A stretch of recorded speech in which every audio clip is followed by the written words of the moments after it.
So long and thanks for all the fish, being so unlike the previous three novels with its focus on love story over the more fantastical that populated Douglas's works, was even more controversial with fans than the previous book had been.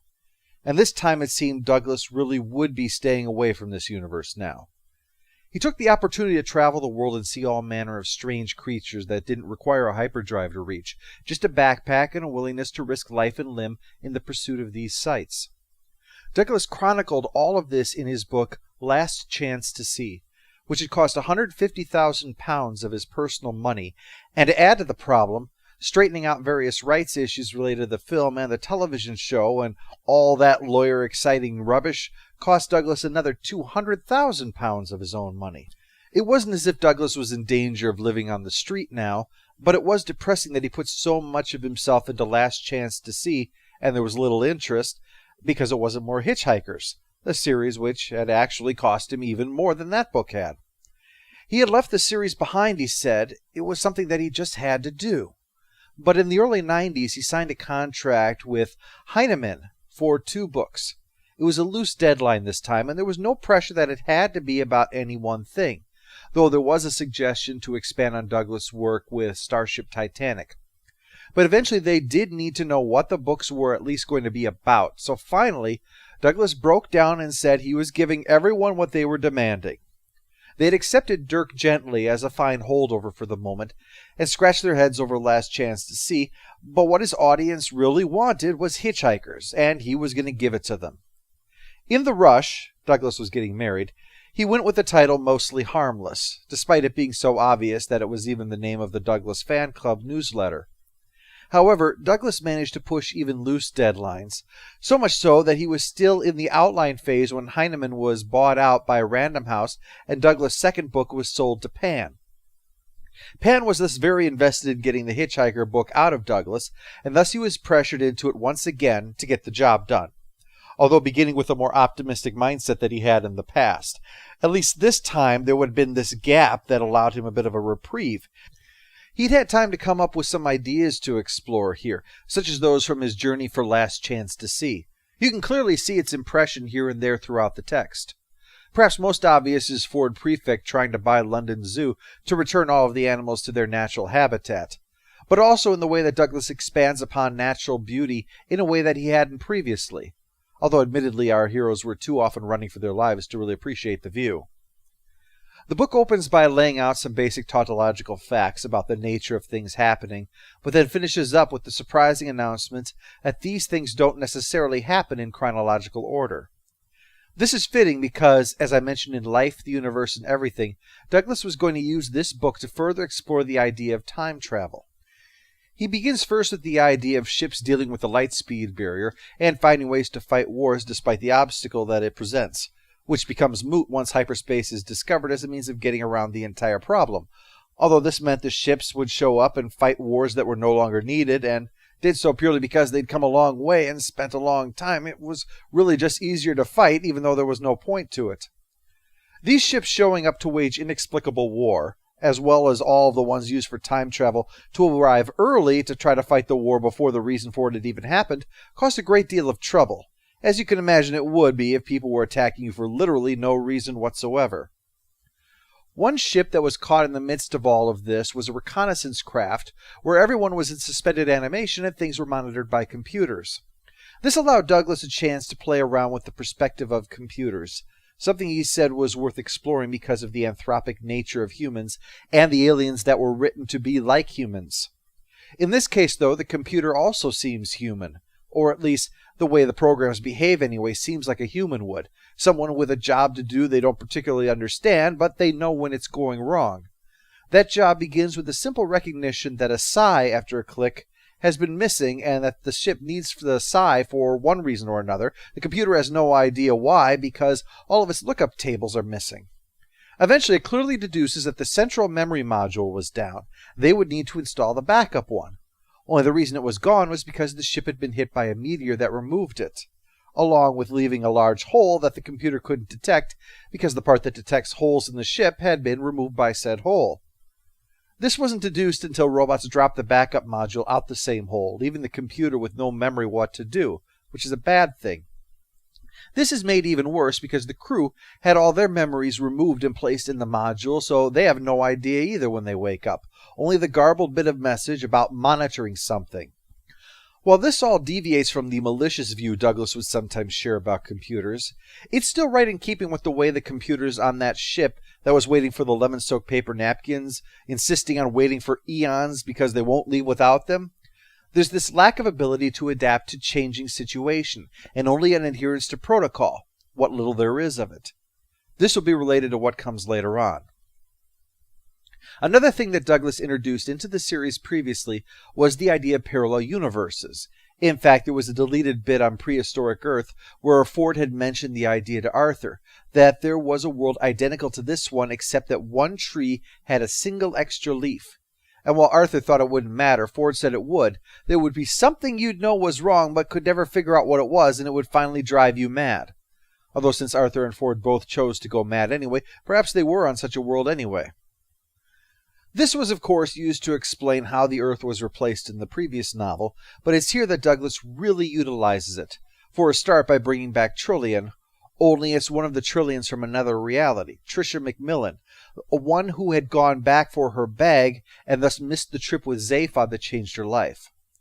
Also, by what is either a very inside joke or an odd coincidence, she lives on a world where the 4-leaf clover is common and the 3-leaf is lucky, which of course means that there is a planet with an extra leaf on it. It's just not a tree, and it's not a specific one.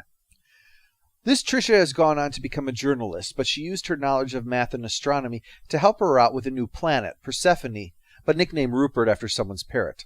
But this study does not help her in the way that you might think. A new planet is interesting, but not terribly. That just doesn't grab the public. What does grab the public are crackpots. So Tricia interviews an astrologer, Gail Andrews, a thinly veiled stand-in for Joan Quigley, the astrologer who secretly advised President Ronald Reagan.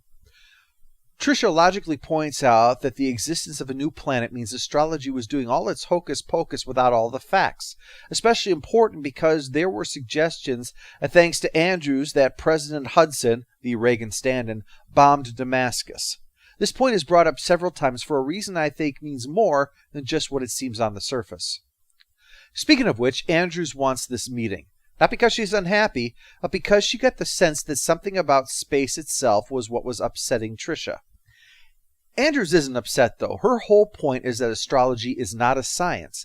It's the surface means used to find answers that lie underneath. There's no reason that it should work, but for her, it works. Douglas shows a surprising perspective with Andrews here, since astrologers are perhaps the easiest target of all for skeptics.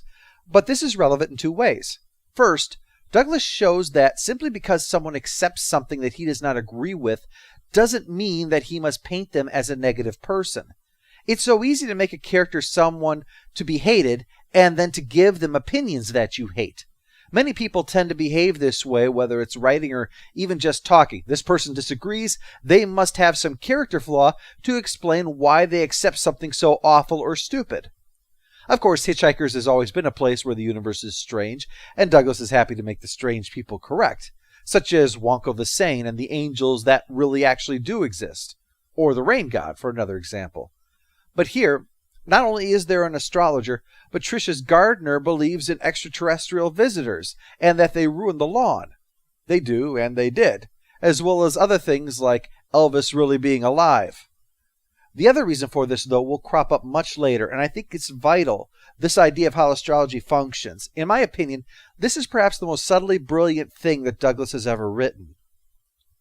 Tricia has a surprise run-in with the Grebulons and handles the matter with incredible professionalism, especially given the goofy nature of them. The Grebulons are the crew of that ship and have all lost their memories of who they are and what they're supposed to be doing other than monitoring. Devoid of their memories, the Grebulons are behaving in much the same way that the computer program had been. Follow what every tiny bit of instruction that you do have and cling to it desperately in the hopes that things will work themselves out. In this case, they're monitoring the hell out of everything, especially the Earth with all of its signals being broadcast around.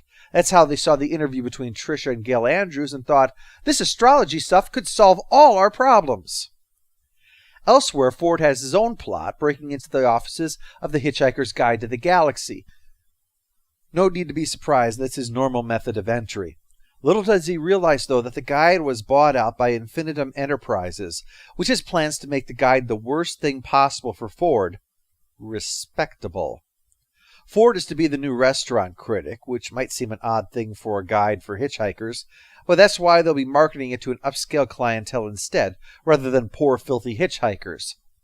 Ford is so incensed he knocks out the new boss and swipes his identi-ease, which basically exists to eliminate all the means of security to verify that you're you and just say that whoever has this card is you. So Ford plans to misuse this very quickly.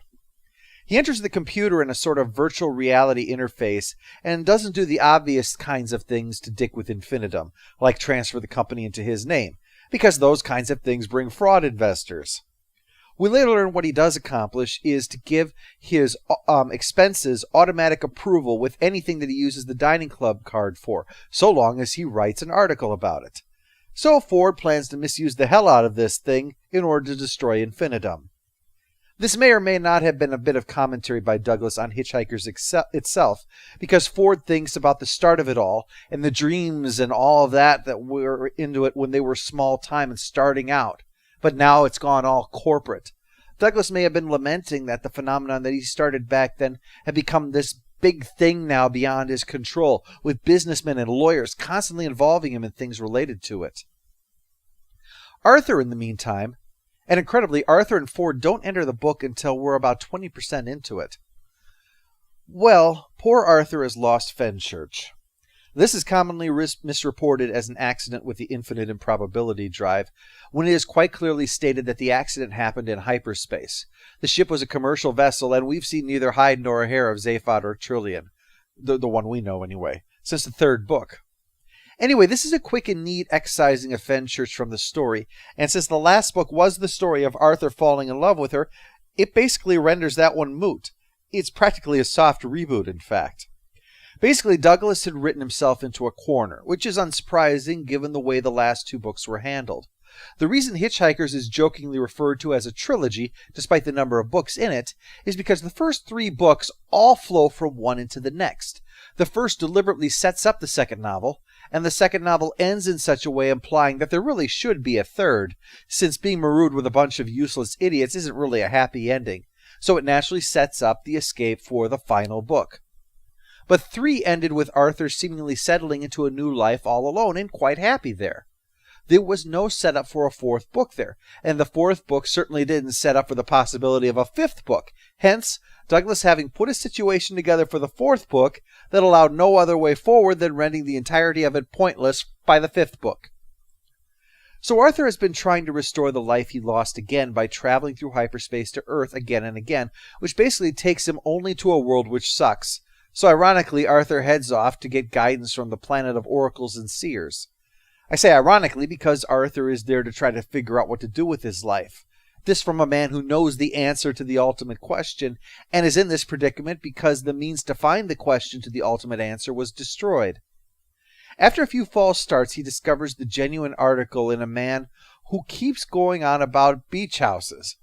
But he quite clearly knows a thing or two because space seems to do whatever he feels like as he moves between distant objects in a way that looks perfectly natural and completely impossible as he does it, based on things that Arthur is incapable of understanding. Now, this is also going to play in later. Without answers, Arthur finally decides to just find some place where he can, well, just live, and visits the resettlement service in the hopes they can find him a place that's comfortable for his species and hopefully where the locals will look vaguely like him.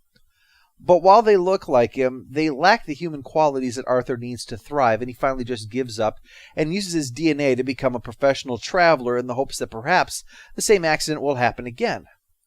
Instead, a different kind of accident happens, and his ship crashes on a relatively primitive world. Again. But it's not prehistoric and full of assholes, at least this time. During this, Ford has been trying to return the identi-ease in order to cover his tracks, and makes his escape from the guide building, where over the course of many adventures he makes 2 discoveries. One is that his infinitum is connected with Vogons now, given away by them trying to shoot him several times with a rocket launcher, and also the new guide, still in R&D and appearing with small, unfriendly letters, the word panic. Like the man on the pole, it too seems to not be obeying our conventional understanding of how the universe is supposed to work, part of its extra-dimensional nature, as the intent is to sell just the one copy over and over again. Ford isn't sure what that means, but probably is no good if Vogons are involved, so he's going to need to take that away from them. But he can't just try to carry it out. He's got enough going on just trying to escape. So he has the brilliant idea of mailing it to someone, on the grounds that the Vogons would be just that committed to their bureaucratic machine that they wouldn't think about interfering with it for any reason at all, even undermining their own goals. Vogons are just that stupidly single-minded. Arthur's crash, meanwhile, seems to have been the best thing that could have happened to him. The planet may be primitive by galactic standards, but for Arthur, it's more rustic. And as someone who had left London because he couldn't stand the activity, that does make complete sense.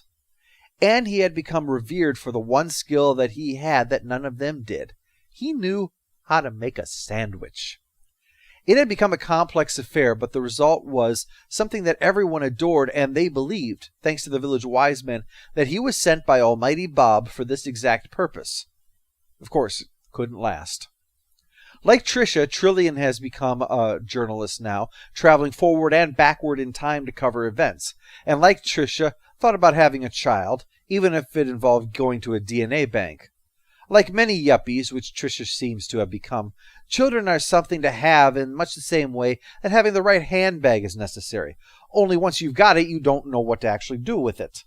Since Arthur is the only human left, and generously gave his DNA to the bank many times to pay for his trips, that makes him the father of Random Dent. And so in Trillian's mind, it's perfectly reasonable to dump Random on him and just leave. The justification she even provides is that this is a connection to another life, the life that she could have had if she just stayed on Earth instead of leaving with Zaphod, which shows just how alike she and her daughter are, because Random's biggest problem is that, having been raised in outer space, going from one location to the next where the conditions weren't suited for her biology in one form or another, not to mention being displaced in time frequently, if you can follow through the various temporal means that's describing, Random didn't comprehend that it was possible to have a place where one just belongs. Meanwhile, Tricia is pining for the life that Trillian has, and Trillian for the life that Tricia has, and Arthur spread his DNA all over the galaxy trying to find out where he can have a life, and only wound up finding one by accident, and is rapidly having that life snatched away. First because Random is the manifestation of hormonal teenager with a heavy dose of demonic possession, frequently screaming at people and things for innocuous reasons, up to and including the sun. And she's completely indifferent to the feelings of other people. Never being a parent and then having Random as your child is roughly the equivalent of running the Boston Marathon when you've never moved quickly for anything in your life. The only thing that could make this situation any more doomed is the second thing, the arrival of Ford's package, care of Arthur Dent. Random, having no concept of personal property, is prepared to open it, but Arthur says that they can't. So, of course, she swipes it the moment his back is turned and heads out to where his ship crashed because nobody goes there. The place is supposed to be haunted now. Turns out that's just the ship's holographic entertainment system malfunctioning, but the Hitchhiker's Guide to the Galaxy Mark II soon adds some of its own. Once Random's unpacked it, and it's unfolded from a disc into a bird, and established the nature of this particular reality in time, space, probability, and a lot of other more complicated things like that, it says, it makes up the whole general mishmash. That's what it calls it. The images are to help get the point across about her perceptions of this reality, which is one part of the larger mishmash. Light bouncing off individual raindrops, forming a coherent image, even though they're a big chaotic mess. The benefit for the traveler, since mere hitchhikers will never be able to afford the new guide, is that reverse engineering with time allows you to be picked up when you want to be, rather than waiting for someone to just happen along, because reality is manipulated in such a way so that someone will already be coming along for their own reasons. In this case, that somebody is Ford Prefect, coming to collect the Guide Mark II, and Random, being Random, bops him on the head with a rock and makes off with it. After a rousing game of insulting each other, Ford and Arthur decide to leave to save Random and stop the Guide Mark II from whatever its scheme is, since it's clearly using people as a means to achieve some ultimate goal. To do that, they ride the perfectly normal beast to escape. The animals are called that because there's nothing wrong with them, they're perfectly normal. And the reason to call attention to that fact about them is because they materialize out of nothing and leave again the same way. Well, Ford figures that's their ticket out of here. This whole part, by the way, also shows the influence on Douglas's trip upon his writing here. The intricacy of discussing all of the elements of this stampede and the hunting means that are used with it are like someone narrating a nature documentary, although in a funny way, of course. It is Douglas Adams. And now, with less than 20% of the book left, Tricia McMillan re-enters the story after being left on her fateful trip to the planet Rupert, which you'll remember was to teach the Grebulons about astrology. Well, she kept up her end of the bargain, but unfortunately the other side of it doesn't quite come through. By which I mean the videotapes she shot all looks fake. The Grebulons just look like humans in cheap costumes, and the advanced technology looks like cheap sets. And because all they know is what they monitor, which is the Earth, they sound ridiculous talking about McDonald's and what's on television.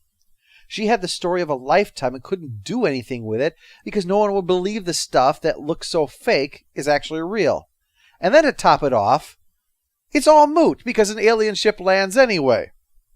Well, this is random. I mean random ship, not a random ship showing up. And poor Tricia, who goes there to show up, looks exactly like her mother, so Random screams and begins throwing rocks at this poor woman who was thinking she was probably in the midst of a nervous breakdown already. So, having visited Elvis in his own bar, turns out that he was the king that everybody was referring to, they're using his spaceship to head to Earth to discover what really is going on. Well, what's going on is a very elaborate trap. The humans are all being drawn back to Earth, and when that happens, all Earths in all realities will be destroyed. For the Vogons, this has been a huge whack-a-mole. You think you've destroyed the Earth, but it keeps popping back up again on account of being in a plural zone. So Arthur, Ford, Tricia, Trillian, and Random have all been pulled by various situations to return to Earth, where Arthur has a fateful meeting. Throughout the book, it has been brought up several times that Arthur cannot die until he goes to Stravulam Beta, only no one has ever heard of any such place. But he knows that until he goes there, it's impossible for him to die, because he has to cause Agrajag to die there, and obviously he can't do that if he's already dead. Well, it turns out that that is the name of the nightclub where they pursued Random, who, in a fit of pique, takes a shot at Arthur. Per the recounting by Agrajag, the assassin's shot missed Arthur and killed the guy coming out of the bathroom, who was another incarnation of Agrajag. Thus the paradox is sorted out. There is nothing to now prevent Arthur from dying any more than any other person. And so now is as good a time as any to do just that. The Grebulon leader has learned that he's going to have a bad month, according to his horoscope, on account of where the Earth will be in the sky. Well, he figures he could prevent that problem if the Earth wasn't there, so he unleashes the might of the Grebulons upon the Earth, wiping out all Earths and our heroes in the process, bringing a final end to their adventures. Before we dwell on the end, though, let's discuss the bombing of Damascus. In the book, the surrogate President Reagan bombs the city of Damascus because of what Gale tells him related to astrology. Now, this obviously serves as a foreshadowing of how the Grebulon leader will likewise unleash doom because of astrology. The selection of Damascus in particular, though, is probably deliberate. The phrase "on the road to Damascus" refers to having a life-changing event. An event such as the one that separates Trillian from Tricia, resulting in two different versions of her because of two different realities. But to take that even further, Douglas offers some fascinatingly sublime writing here on the subject of astrology. Now, Douglas is a skeptic. He does not rise to the defense of astrology here. But he does make an effort to present Gale as neither a charlatan nor a fool. She tells Tricia that there is no rational basis for astrology. But in her experience, it still works. There is some mechanism underneath that cannot be understood, some underlying aspect to the universe that allows this interpretation of mundane events to reveal a greater truth. What happens on the surface isn't logical, because we're only seeing the surface. Douglas then illustrates this point first with the man on the poles, who is doing something that is, on the surface, clearly impossible. He does this because he has moved past the surface to understand what lies beneath. In other words, he is the logical progression of Gale's views of astrology. Now, the guide Mark II is a further extension of that, to not only understand and utilize these forces, but to weaponize it for evil, to manipulate those underlying forces to bring about an end that is caused because of the very astrology that put us on this path in the first place. Douglas is a brilliant humorist, and I say brilliant to indicate his incredible intellect. Mostly harmless, however, is the point where he has tied together his skills as a novelist that were on display with So Long and Thanks for All the Fish, with his ability to share the wonderful, fascinating, and hilarious things that we see and associate with Hitchhiker's Guide to the Galaxy. The complex subtext that perfectly gels with the adventures of our heroes and the plotting of the villains shows how Douglas has evolved as a writer. His ability to tell a tale with not just excitement, adventure, and comedy, but improved literary structure and subtext. That's a point that's going to be important to remember in the future. Now, unfortunately, what overshadows all of this is the bleak ending of the novel. It is, after all, hard not to be focused on the dreary, sad end of the beloved characters. Appreciating the nuances of the book is much more difficult when emotions are running high, after all. And this didn't go unnoticed by its creator. Douglas says of this book, in his own words, "It was a bleak book. The reason for this is very simple. I was having a lousy year for all sorts of personal reasons that I don't want to go into." Regardless of the reason, this drew much ire from fans and critics, as it seemed a bit like Douglas salting the earth to ensure that no one could ever ask him to do more Hitchhiker novels, like when Conan Doyle famously killed off Sherlock Holmes. And like Doyle, Douglas reconsidered. He had plans to return to Hitchhikers and avoid ending it on such a note. And there would be a sixth novel, although not exactly what anyone had in mind, most startlingly because Douglas's name wasn't on it. Next time, we conclude with "and another thing."